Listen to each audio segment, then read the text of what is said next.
Virtuplacer Stephen Ame di sini. Nah, di video ini saya akan mereview chapter terbaru, yaitu di chapter 977 yang berjudul Pesta ini akan kita rayakan setelah kemenangan kita. Nah, mari tanpa basa-basi lagi, kita langsung saja wadaw.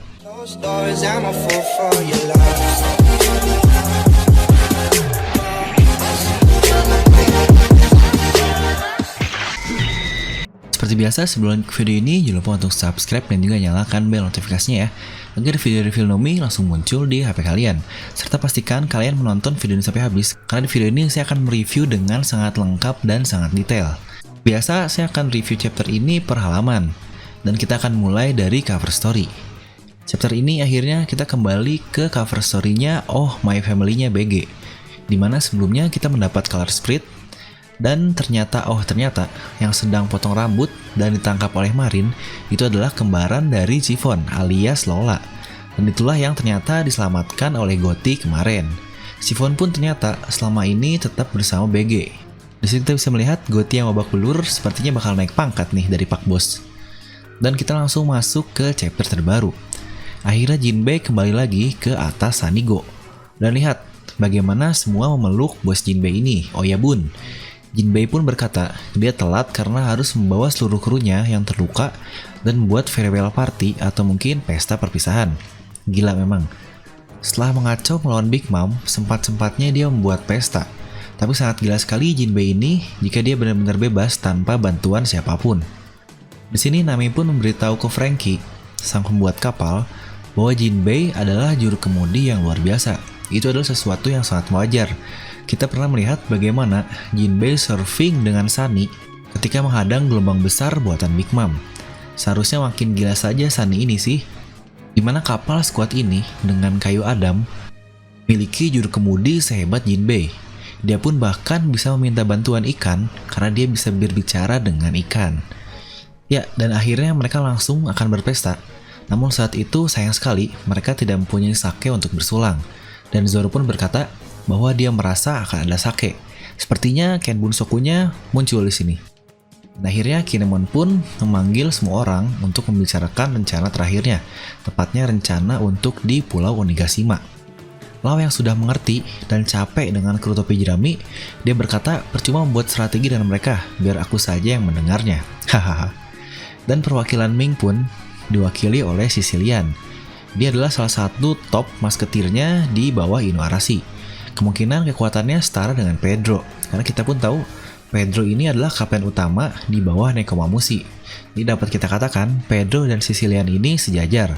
Jadi kita sudah bisa membayangkan sehebat apa Sicilian ini. Dan pihak aliansi alias samurai dipimpin oleh tidak lain dan tidak bukan kakek Kyo ini. Mantap. Dan inilah dia Pulau Onigashima. Dia ternyata hanya mempunyai satu pintu masuk, dan dikatakan tengkorak itu sendiri adalah gunung, di mana di dalamnya terdapat kastil Kaido. Di sini target mereka untuk menerobosnya melalui dua garis, yaitu kanan dan kiri tengkorak ini. Nah, sebentar. Ngomong-ngomong tentang Pulau Onigashima, apakah mungkin kalian ada yang sadar? Pertama, Oda berkata bahwa perang Wano ini akan jauh lebih hebat dibandingkan Marineford. Dan ternyata pulau tempat perang terakhir pun, yaitu Onigashima, sangat mirip dengan Marineford. Coba kita lihat lagi.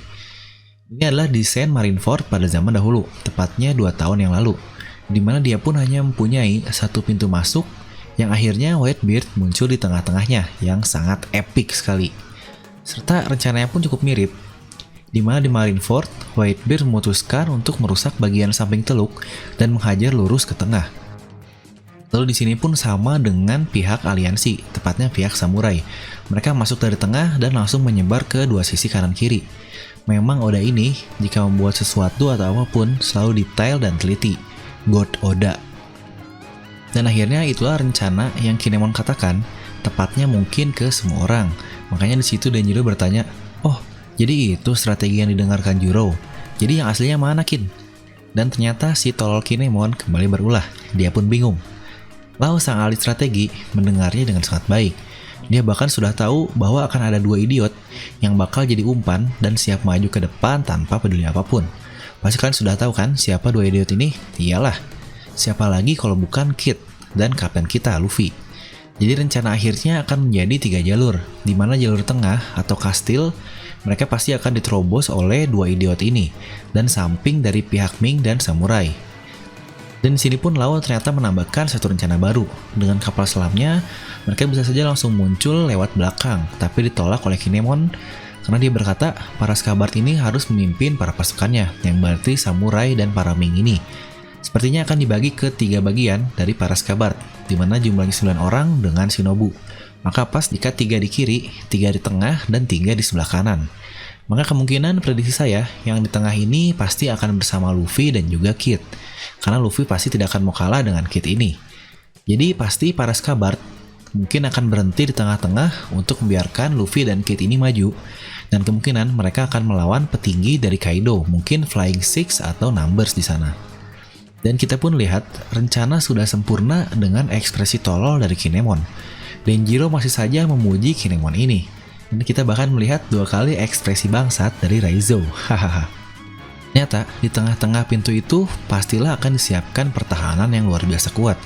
Karena itulah satu-satunya jalur masuk untuk ke Onigashima.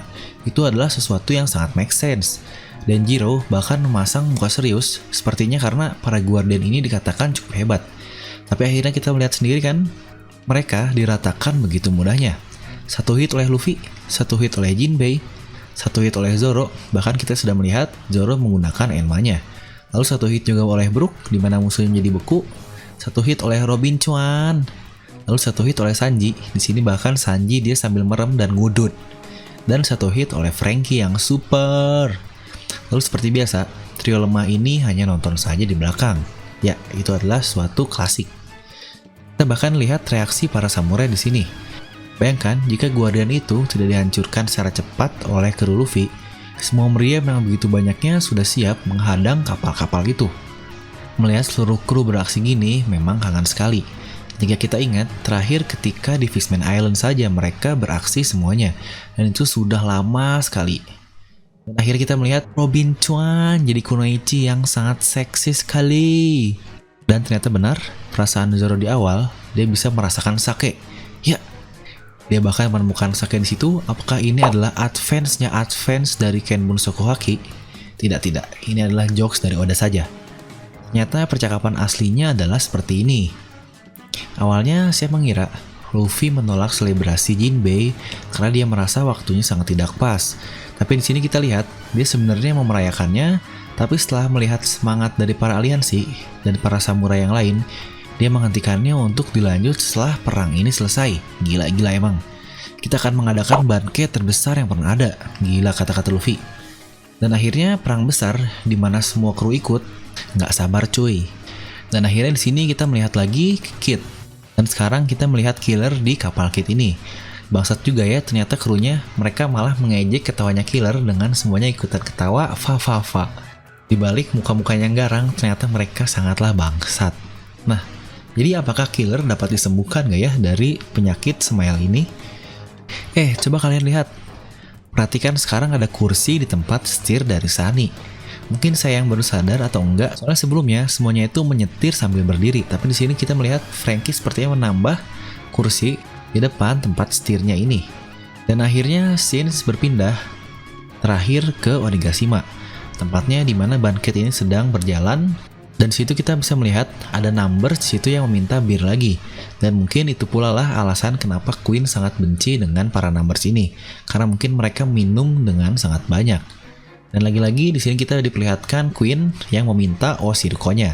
Dan katanya Big Mom ingin Oshirko ini, yang akhirnya kesampaian Big Mom makan Oshirko lagi. Nah, inilah yang muncul di spoiler, di mana kata-kata Kaido tentang anaknya. Jika kita lihat di sini, kemungkinan Flying Six inilah di mana salah satu dari Flying Six ini adalah anak Kaido. Dan situ dia berkata, ingin Lin atau Big Mom untuk melihatnya terlebih dahulu. Apakah ini anak terlarang mereka lagi? Atau sebenarnya memang ini saja anak mereka dan bukan triplet Katakuri, Daifuku, dan Oven? Karena sepertinya dari perkataannya, salah satu dari Flying Six ini adalah anak dari Kaido. Dan jika seperti itu, sepertinya akan sangat epic sekali salah satu dari Flying Six ini. Semoga tampilannya pun tidak aneh-aneh seperti Orochi. Menarik. Dan chapter ini ditutup dengan kedatangan para Flying Six, yang sepertinya karakter dari Flying Six ini akan lebih penting dibandingkan yang saya kira sih. Saya kira mungkin dia hanya seperti para headliner yang normal-normal saja. Karena kita tahu di Kaido mereka sudah mempunyai komandan-komandan. Ternyata para Flying Six ini pun dianggap sangat tinggi di komandan itu. Soalnya cara mereka masuk yang sangat misterius, bahkan sampai menjadi penutup chapter seperti ini. Yang berarti sepertinya para Flying Six ini pun patut kita perhitungkan. Jadi coba kita analisis sedikit dari kakinya saja. Kita bisa menghitung terdapat 6 pasang kaki di sana. Dan sepertinya Page One yang sempat bertarung dengan Sanji pun ada. Wajar sih jika dia memang sempat dikalahkan oleh Sanji. Jika pertarungan itu dimenangkan oleh Sanji, dia adalah seorang Zoan yang pastinya akan sembuh juga dengan cepat. Situ pun bahkan kita melihat kaki Drake. Lalu yang kiri ini ada cewek cuy, 1 orang. Dari tampilannya kayaknya mantep nih. Dan akan sangat cantik sepertinya. Apakah ini mungkin akan jadi lawan dari Nami atau Robin kelak? Bisa saja. Lalu sebelahnya, di sini kita melihat menggunakan sendal Bakyak dan setelan seperti samurai. Bahkan kita melihat gagak pedangnya. Apakah ini adalah samurai warna kuning yang akhirnya membelot untuk menjadi anak buah dari Kaido ini? Sepertinya bisa saja. Dan untuk yang paling depan, sepertinya yang paling mengerikan nih. Dan 2 di belakang, sepertinya ini adalah Page One dan juga Hawkins. Mungkin Hawkins sudah diselamatkan oleh yang lain dan akhirnya dia bisa ikut lagi untuk berperang sebagai Flying Six. Walaupun di sini kita tidak melihat Apo, sepertinya dia bagian lain dari pasukan Kaido. Nah, mungkin segitu aja untuk review chapter kali ini. Jadi bagaimana menurut kalian tentang chapter yang menurut saya lumayan epic ini?